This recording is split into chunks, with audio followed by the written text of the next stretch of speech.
and they're very close. One is shoulder to shoulder, head to head, nose to nose.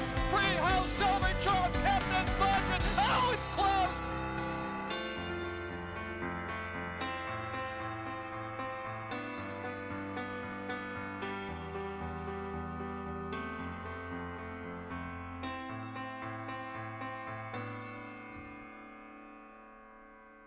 And welcome to a new edition of Laurel Park Weekly here at Laurel Park. We're by the historic paddock. It's Wednesday, July 12th, as we recap last weekend here at Laurel Park and get you ready for a big weekend coming up. We have 3 stake races here this Saturday, the Del Cap up there at Delaware Park. So some big racing right here at Laurel Park and all around in the Mid-Atlantic area this weekend. And let me tell you, it was a busy weekend last week. We had really important races happening throughout the country, up in New York, also at Arlington by Chicago. We had in Delaware, we had big races going on throughout the country, so we'll provide a little bit of a recap from last weekend. We've got some excitement locally, of course, in the Del Cap. The word is that she's entered. Songbird is entered in the Del Cap, and we also have 3 excellent turf races to get to here locally. All right, so we'll get to all that. Let's show you what's coming up here this way real quick. Your sister's birthday, Lacey's birthday today, so happy birthday to Lacey Gaudet here on I'll be nice and I won't say how old she is. She's still young. Sensitive about that. You're both still young. I'm the old guy here. All right, let's show you the stakes coming up here this Saturday at Laurel Park, Saturday, July 15th. 3 stakes, the Stormy Blue Stakes, and I just checked with the entry office and the racing office. The Stormy Blue Stakes is looking pretty good. That's for 3-year-old fillies, 5.5 furlongs on the turf for $100,000. The Pearl Necklace Stake is looking pretty good. There's 7 fillies entered in there right now. 3-year-old fillies, mile 16th on the turf for the Pearl Necklace. The Caveat struggling a little bit right now at the entry box. Only 3 in there right now. We'll preview that race for you and keep our fingers crossed, see if that one will go. So we'll at least have 2 nice stake races here this Saturday, hopefully 3. We have 10 races for you Friday to get you started on the 3-day race weekend. 6 big fields on our world-class grass course here on Friday. So a big card Friday, big card Saturday. And a little hot this week right now, Wednesday in the middle of the week, a little hot. Heat index around 100, but this weekend it cools off a little bit just in time for the race weekend. Let's sure hope so, because we need a little bit of a reprieve from this heat. A couple days ago, it was okay. Yesterday was pretty brutal. I spent some time outside, and you just start dripping sweat as soon as you step outside. It's the same case today, but hopefully we get a little bit cooler as we approach the weekend. And it doesn't look like they're calling for any rain this week or this weekend, so I would say my prediction, handicap for fast and firm all weekend long here at Laurel Park. Hopefully we'll have beautiful weather on Sunday, July 30th. It's our big crab feast here at Laurel Park. It's these are Maryland crabs, fresh, hot, steamed Maryland crabs. They'll come here in a big truck. They'll steam them live on site here. What a deal. Live racing and a DJ, cold beer, sodas, a bunch of other good food on the menu as well for the big crab feast. I absolutely love the crab feast because you can come out here, you can get cold beer, you've got live music, live racing, you can bet the ponies, and if you don't want to pick crabs, which I don't know why you would never want to pick crabs, well, there's other options there to eat too. So I picked crabs. I actually injured myself on Sunday night. Every good crab feast, you have to come away with a few good injuries. That's when you know you're doing some good picking. You'll be up at Saratoga for the crab feast. Maybe we'll send you some up there. Please do. I'm going to miss my Maryland crabs. We'll bring some up on Whitney weekend or something. That sounds like a good plan. All right, so let's get right to it here. National recap. A lot of big races last weekend. Gabby, lead us off here with the Belmont Sprint winner. Mind Your Biscuits. How about Chad Summers? This is his first horse. His first start was when this horse won the Dubai Sprint, right? Yeah, the Golden Shaheen. And now he wins the big Belmont Sprint. This is his first horse. Congratulations to the guy. He hit a home run here on his first horse. And this was incredible. I mean, this performance, I know there were a lot of naysayers, saying the Dubai bounce or what have you, that he might not be the same horse after shipping to Dubai and winning the Golden Shaheen. But Joel Rosario put this horse in a perfect position from the get-go, found himself forwardly placed, and he really didn't have to do anything coming down the stretch. This horse was extremely prepared by Chad Summers.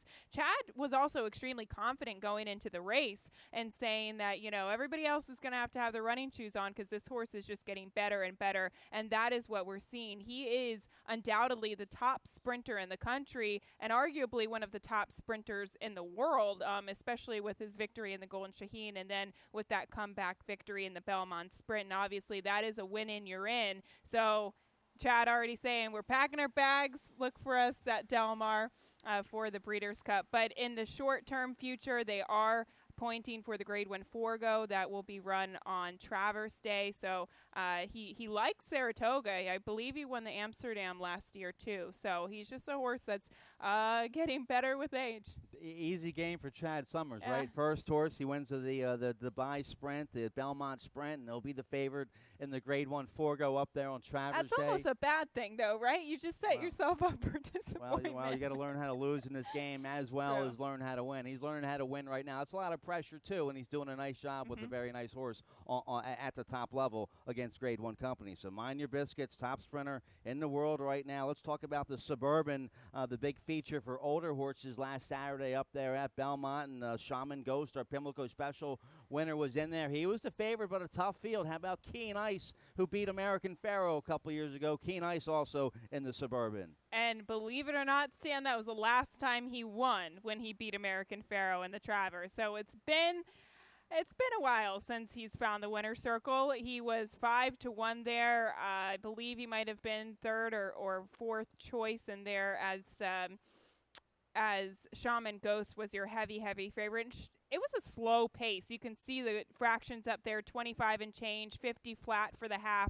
They didn't go very quickly. Shaman Ghost sat right off the pace, but Keen Ice was surprisingly close to the pace. This has always been a horse that's been hindered by his running style because he's got no early speed, but Todd Pletcher freshening him up in perfect fashion, and it's funny to see this because obviously Javier Castellano has been extremely faithful to Keen Ice throughout his career. He picked Keen Ice over Shaman Ghost in the Pegasus World Cup. Right. Jose Ortiz had to ride Shaman Ghost, who finished second in the Pegasus World Cup. And now a little bit of a flip-flop. Jose Ortiz on Shaman Ghost. He stayed on Keen Ice, and he wins the Suburban, turning the tables on Shaman Ghost. So they go back and forth, but Todd Pletcher being quoted saying that the Whitney is likely the logical next step for him. And it's always interesting to see those top jockeys jockeying around on the top horses from race to race at the Grade 1 level. And, what a year Todd Pletcher's having. He has two of the best 3-year-olds in the country with Always Dreaming and Taproot. Now one of the best older horses in the country with Keen Ice going to the Whitney up there at Saratoga. So good to, and we know Keen Ice likes Saratoga. That's when Dale Romans had him. Yep. That's when he beat American Pharoah in the Traverse. So good to see Keen Ice still going strong. What's he now? A 5-year-old? Yeah, it must be a 5-year-old now. It was a 3-year-old. 2015 was 3-year-old. So the 5-year-old Keen Ice wins the Suburban. How about Chad Brown? He's having a pretty big year as well, of course. Every time I turn around, he's winning another race. He's hitting the trifecta with a couple runners in the Belmont Oaks. But, no, he had a big weekend at Belmont last Saturday. Yeah, and with Practical Joke, the Dwyer, that's straight 3-year-olds, right? Yes. Yeah, all right. So Cloud Computing, of course, is Preakness winner. Now another top 3-year-old here with Practical Joke. Let's see him with the win in the Dwyer last weekend up there at Belmont. So another top 3-year-old in the Chad Brown barn. Here you go. And this, too, was another explosive performance. Joel Rosario was aboard here today. He had to kind of angle out, steady a little bit just after the quarter pole. And Joel Rosario barely even nudging him along or moving him. And a lot of people have said, the arguments all over Twitter were, we've been saying all along that he's such a special one-turn horse. And I agree with that argument, and I think Chad Brown has agreed with that argument. But when you've got a horse who's 3, who's so talented, you're going to go through the classics. You're going to take him to the Kentucky Derby. You're going to try to point him to the Haskell and then shorten him up maybe in the latter half of his 3-year-old season or in his 4-year-old season moving forward. So, a lot of people are saying short him up for the summer at Saratoga, but Chad Brown saying they're going to give the Haskell a hard look, even though it is a little bit of a quick turnaround. Obviously, more distance. He said he thinks he can get 9 furlongs. He thinks he can go distances. It just depends on the pace scenario, and I think that's really what you do get when you have a good 3-year-old that probably prefers one turn or a mile. If they're good enough, I think they can win anything at 3. You can't question Chad Brown's judgment too much. He's made all the right calls. Of course, he made the right call with Cloud Computing, who could have run in the Kentucky Derby this year, but he sat the Derby out, came to the Preakness fresh, and we know what Cloud Computing did there. So Chad Brown making all the right calls, and let's see if he makes the right call here with Practical Joke. The Haskell shaping up to be a bang-up race, as it always is. And the Jim Dandy. And the Jim Dandy up there at Saratoga, prep for the Travers. So the 3-year-old picture, very interesting. Irish War Cry, he's fresh and ready off that Belmont runner-up performance. Huge effort in the Belmont for Irish War Cry. He's going to be probably the favorite in the Haskell, but there'll be a bunch of other tough runners in there. We'll see if Practical Joke makes it to the Haskell. We know a horse that's definitely going to the Arlington Million out there in Chicago, and that's Ghost Hunter. He won the Arlington Handicap last weekend out there at Arlington Park for trainer Jamie Ness. Good to see Jamie Ness. He's been a leading trainer in the country in the past when he had the Midwest Thoroughbred horses. Now he doesn't train for Midwest anymore, but he's done very well since then, and a big-time performance here by Ghost Hunter. It's a win and you're in for the Arlington Million. And local prep for the Arlington Million, and which will be run on August 12th. This horse really did get a beautiful ride, perfect patient performance. This horse was actually claimed by Jamie Ness for $25,000 back in 2014, and they've just had so much success with him since then, really. And this has been a pretty special victory, a pretty historical race, the Arlington Handicap.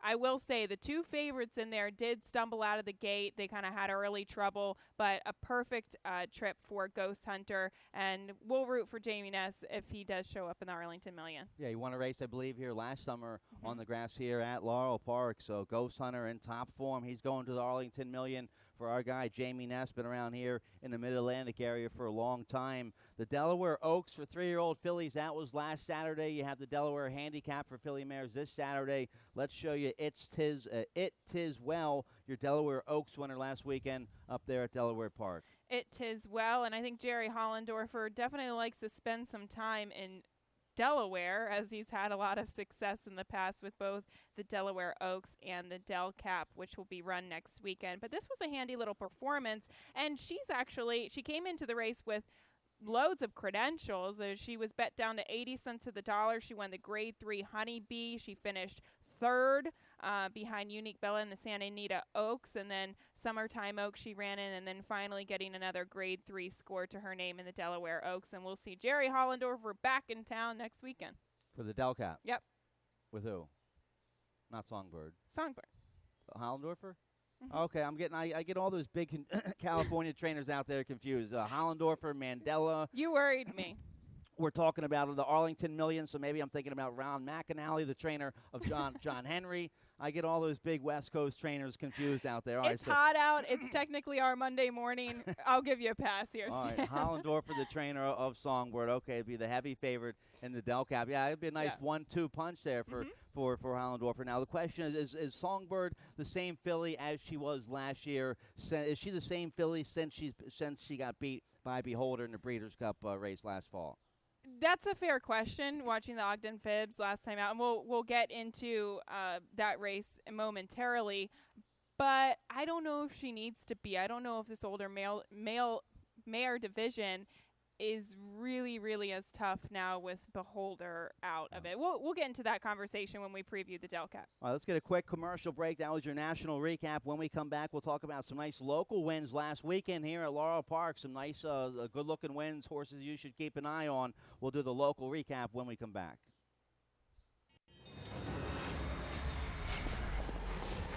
Equestricon. Equestricon. The first ever international racing convention. The first ever. For the fans. Meet the legends. The breeders, the owners. The jockeys like me. The best of the industry.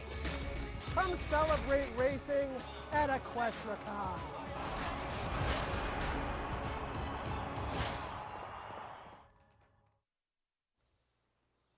Okay, welcome back. Laurel Park Weekly here at Laurel Park. We're by the historic paddock. I'm Stanton Salter, Gabby Gaudette, getting you ready for the big race weekend coming up here. 3 stakes this Saturday for you here at Laurel Park. There's the Stormy Blues, the Pearl Necklace, and the Caveat. So lots of action here for you this Saturday at Laurel Park. The Del Cap up at Delaware. Let's show you a couple good-looking wins from last weekend, though, real quick. Last Friday, I believe July 7th, we had a nice upper-level allowance feature of the day, going 6 furlongs on the main track. And I tell you what, Cal Lynch has a good-looking 3-year-old by Hanson, who's a young Tappet sire. But how about 2 Charlies? Let's see his win. This was last Friday here at Laurel Park, and this is his 3rd win now here at Laurel Park, ridden by Sheldon Russell.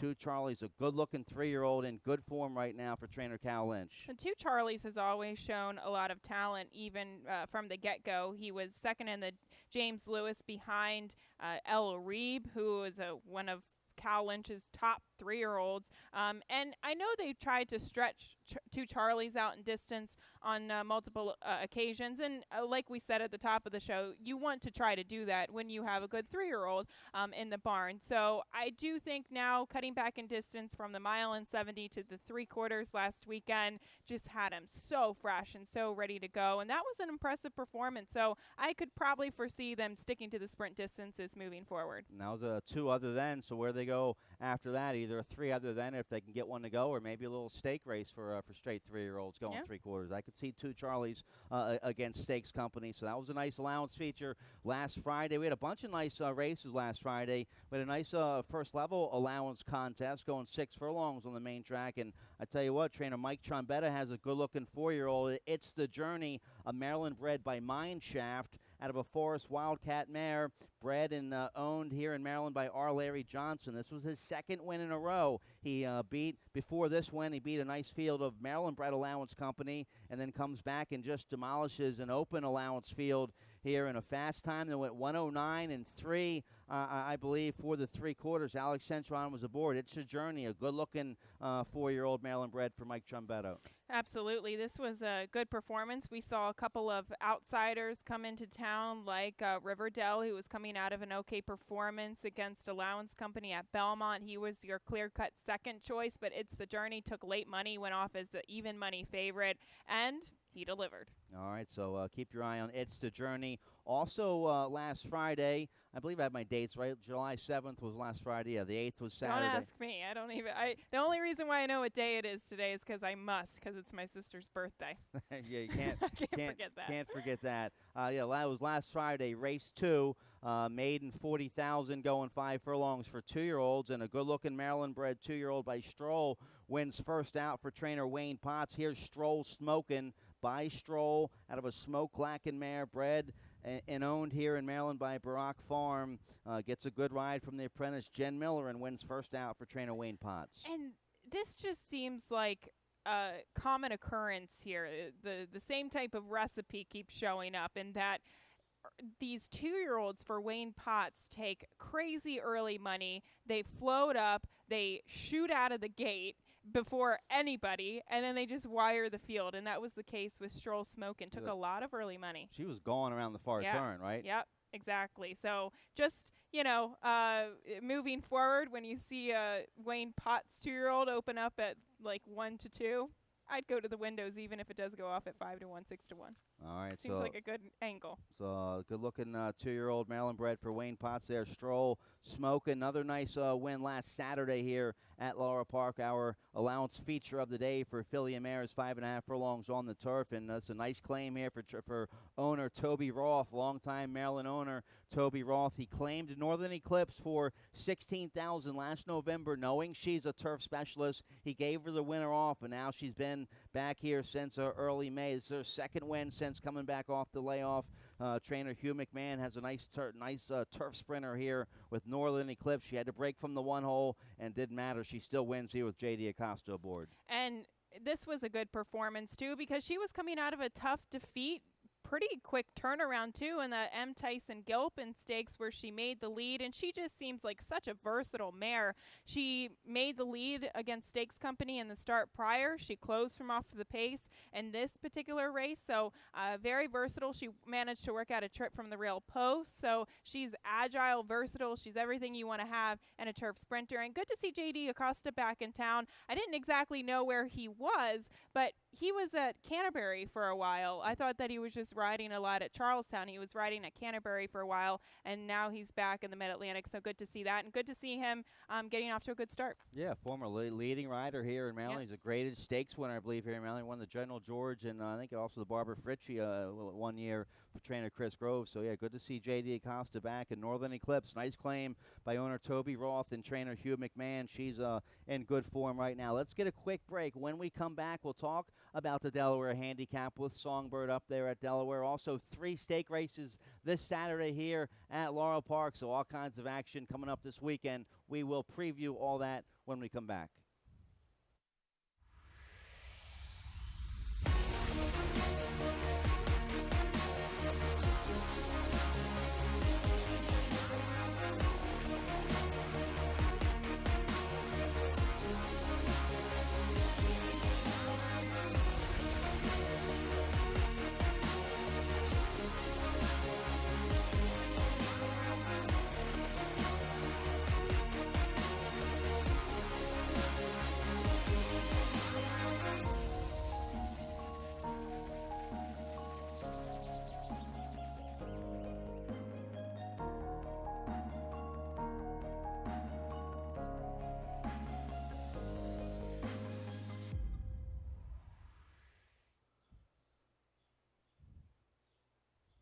Welcome back. Laurel Park Weekly. We're live here at the Laurel Park Paddock. It's Wednesday, July 12th, getting you ready for a big weekend of racing in the Mid-Atlantic area coming up here this weekend. We have 3 stakes here at Laurel Park this Saturday. Also up there at Delaware, the Grade 1 Delaware Handicap. This is a classic race. Filly mares 3 and up going 1.25 miles. Some of the best filly mares in the country, and your heavy favorite in here is going to be Songbird. No, so she'll be what, 3 to 5, 2 to 5 in here for Jerry Hollendorfer. She's 1 for 1 this year. This is her Grade 1 win in the Ogden Phipps at Belmont back in early June.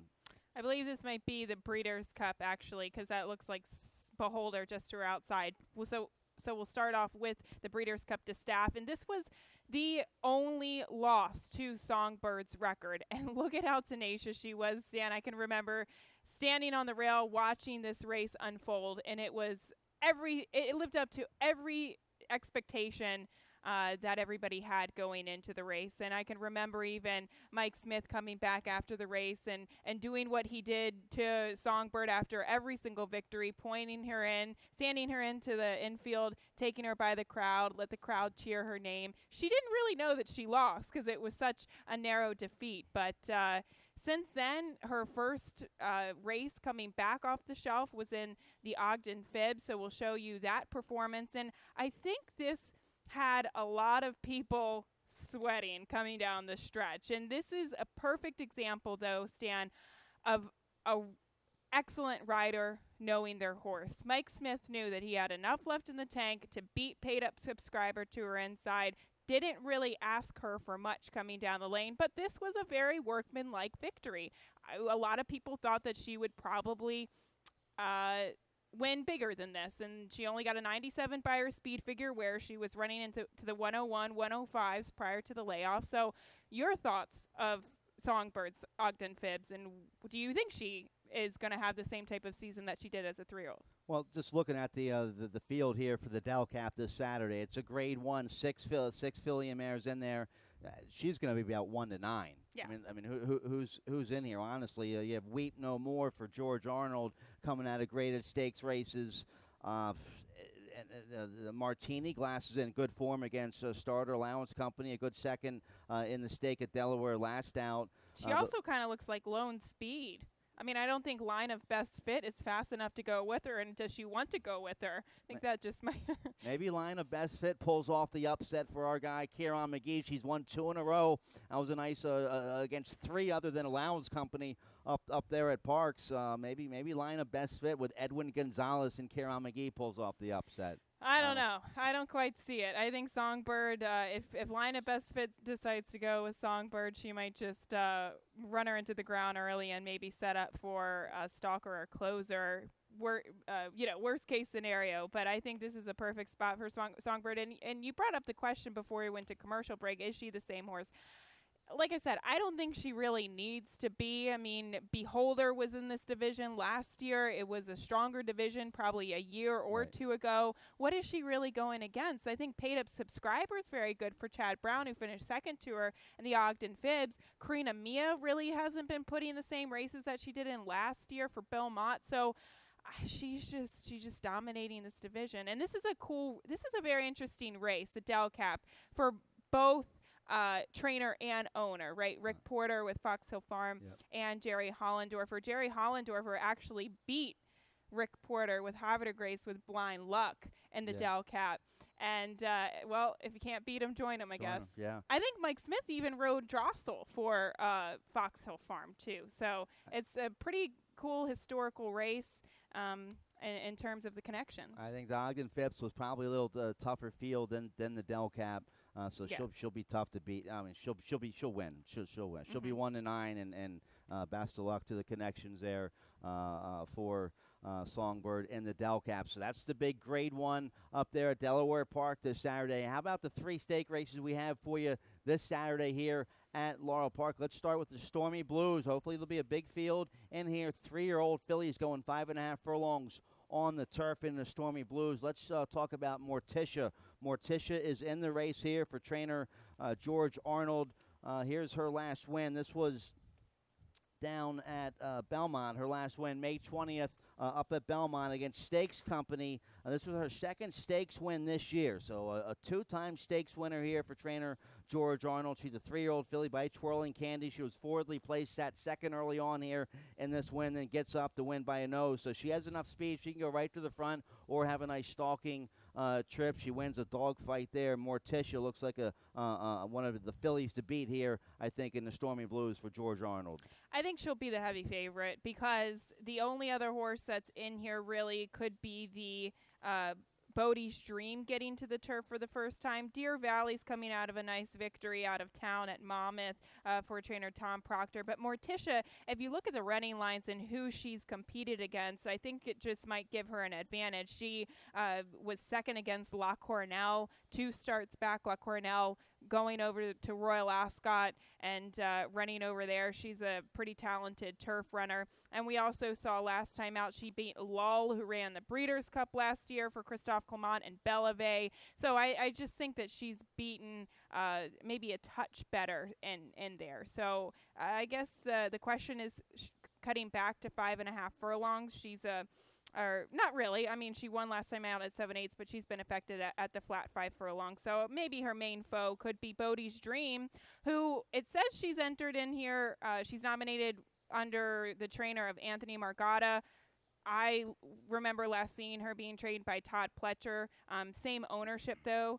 So we'll see. But she'll be interesting to see if she does wind up in this race as a turf sprinter, because she's the only performances she's had have been sprinting on the dirt, but she is half to a multiple turf winner, so that could be interesting. And like Morticia, she's the only other 2-time stakes winner entered in the race right now. Bodie's Dream by Bodie Meister. She got clobbered last out in the Miss Preakness and beat pretty badly the race before that down there in the Forward Gal. We'll see if she likes the speed. But she is a 2-time stakes winner. Bodie's Dream is entered in the Stormy Blues. As of about 11 o'clock Wednesday morning, we had Bodie's Dream, Deer Valley, Morticia, Arnaja, Smiling Causeway, and Sylphide entered in the Stormy Blues. Let's show you Sylphide. She's a good-looking 3-year-old filly by Blame for trainer Jane Sibeli. Here's her last win. This is up at Parks against Allowance Company. She's won 2 in a row, sprinting on the turf at Pimlico against Maiden Special Weight Company. She went right to the front and won by 3, and then she goes right to the front against Allowance Company up there at Parks and wins. This is the Pimlico race. This is when she breaks her maiden with Edgar Prado aboard May 28th at Pimlico. Good-looking maiden special weight win. Then she goes right up to Parks after this race and beats Allowance Company. So she's by Blame out of a Smart Strike mare trained by Jane Sibeli. Sylphide, especially if she gets a nice outside post, we'll see. With her speed, I think Sylphide could be tough in the Stormy Blues. If I remember correctly, too, she might have drawn in off the also eligible in that maiden special weight because she was an overlay looking at some of her numbers going into that race on paper, but she just showed so much speed. She shot out of the gate, got that victory impressively in hand, and then came back to tackle winners for the first time and did that too. So she's definitely a horse that is headed in the right direction. All right, so the Stormy Blues for 3-year-old fillies, 5.5 furlongs on the turf, one of 3 stake races this Saturday here at Laurel Park. Let's talk about the Pearl Necklace for Maryland-bred 3-year-old fillies going a mile and a 16th on the turf. As of now, we have Phase the Nation, Lucky in Malibu, My Sister Sledge, Riley's Choice, She's Like the Wind. Also a couple fillies supplemented into the Pearl Necklace, Haley's Slip for Gary Capuano, and I'm Betty G for Mike Maker. Let's talk about Expedited Vision, who's not entered in the race right now. Here in the no, I'm wrong. I'm sorry. Let's talk about Chubby Star. Let's talk about Chubby Star, who's not in the race right now, but maybe she goes in there for trainer Horacio De Paz in Sagamore Farm. Here's her effort against the boys in the Jimmy Murphy on Preakness Day at Pimlico. She was way out of her. There she is, way back there in the Sagamore Farm colors with Santana aboard at a big 18-1 price. 3-year-old filly taking up the boards. There she comes flying up the rail. Look at the late move by Chubby Star here in the Jimmy Murphy. She gets up to be second behind a nice runner for Billy Mott Yoshida. Look at her. She's got a split horses late, and she gets up and wins the photo by about a nose for second. So we hope to see Chubby Star in the Pearl Necklace. She'd be awfully tough in here against Maryland-bred fillies. She's not in there yet, but we'll keep her fingers crossed. If they do decide to run her in there, she would be dominant after those past 2 performances, Stan. That was, I know they had her cross-entered in the Jimmy Murphy and then going against 3-year-old girls too, but given that performance, she came back with a 4th place finish in the Regret. But if we do see her here on Saturday, I do think she'd be dominant. But we did also wanted to show My Sister's Ledge for Mike Trombetta, who's coming out of a good race, but also a little bit of a layoff last seen down there in South Florida on the 6th of May. This is a nice win against Maiden, claiming $75,000 down there at Gulfstream. This was March 30th down there. She's a 3-year-old Maryland-bred filly by Etched out of a Misk Sun broodmare for trainer Mike Trombetta.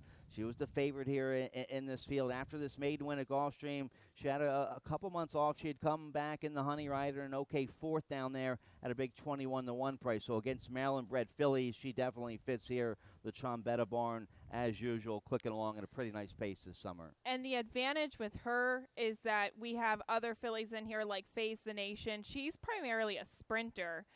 Then we have Lucky in Malibu, who's primarily a sprinter. Riley's Choice, who's done nothing but sprint in the past 3 performances. And then we've got She's Like the Wind, who's kind of tailed off in the past couple of starts. So that's where she can bring her A game, is that she can go 2 turns on the turf. All right, and Riley's Choice, that's a Sagamore Farm and Horacio De Paz horse, so they've already made their entries. Riley's Choice is in there. Chubby Star is not in there.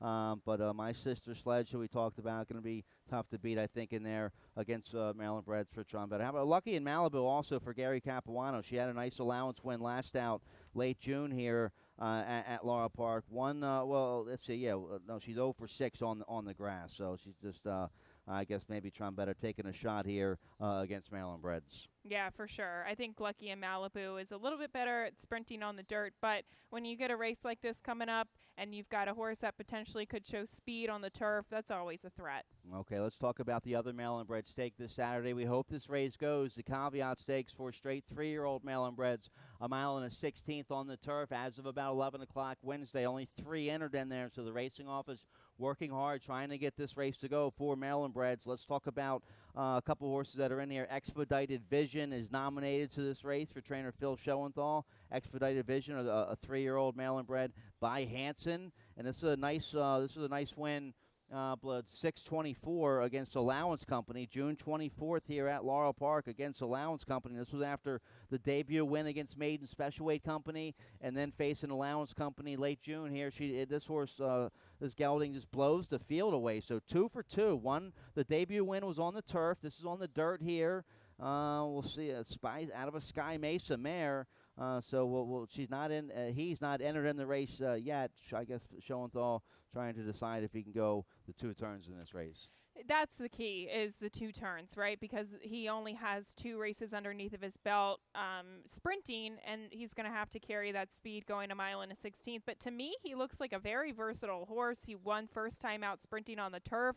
He came back with an explosive victory. I think he got a 78 Beyer speed figure for that win on the fast main track. And when he did break his maiden, he beat Dundalk, who came back to win a maiden special weight sprinting on the turf too. So he's coming out of good races. I think it's up to Phil to question, whether or not he's got enough seasoning to tackle the 2 turns on the turf. One Maryland bred that is entered in the race. When I checked, Just Howard, a Maryland bred by English Channel.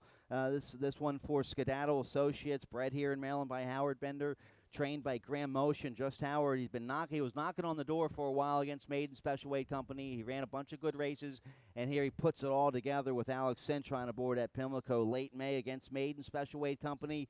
And the second and third place finisher from this race would both come back to win. This was his first start with blinkers on. He comes right up the rail there in the colors of Skedaddle Associates, longtime Maryland owners and breeders. Just Howard, a good-looking 3-year-old by English Channel out of an alphabet soup. Howard Bender, all he did was breed horses, and Just Howard, another well-bred horse from the Bender family. He's entered in the race. We just need a few more in there to get it to go. He keeps getting better and better. He really does. And even if the time comes that they have to maybe face open stakes company, I think he'll still be competitive, because you look at I know he just broke his maiden, but that was a superb performance. You were mentioning how productive the race was. We saw Belgian come out of that race, a second place finisher come back to win, Surprise Twist come back to win, and prior to that, Cheyenne's Colonel. I really like that horse for Sammy Davis. I think he's very, very good. So maybe stakes quality, and even Super Dude a couple starts back on the main track. That's a pretty nice Linda Rice runner who won on Preakness weekend. So both turf and dirt, he's coming out of good races. And so he's one of 3 entering the caveat right now. Just Howard, no more talk and bonus points. So we'll keep our fingers crossed, see if that race will go. The Pearl Necklace and the Stormy Blues, we know those races are going this Saturday, so that'll be at least two stake races for you this Saturday, hopefully 3 here at Laurel Park. We have a nice 10-race card for you on Friday to kick off the race weekend. 6 races, 6 big fields on our world-class turf course this Friday. That'll be a nice card to handicap to get us going for the weekend. It's going to be a lovely card. And last week we had some really nice payouts in some of those multi-race bets. Yep. Looking forward to those carryovers on Friday. We took a couple swings. Swung and missed. What did they hit? The pick swings 6. and misses. 8,400 one day. They hit the pick 6. Mm-hmm. So, yeah, some big payouts in those multi-race wagers last weekend. So we hope to see you out here this Friday, Saturday, and Sunday at Laurel Park. Don't forget about Sunday brunch on Sunday. Best of luck at all your wagers and races this weekend. Good luck. Good luck.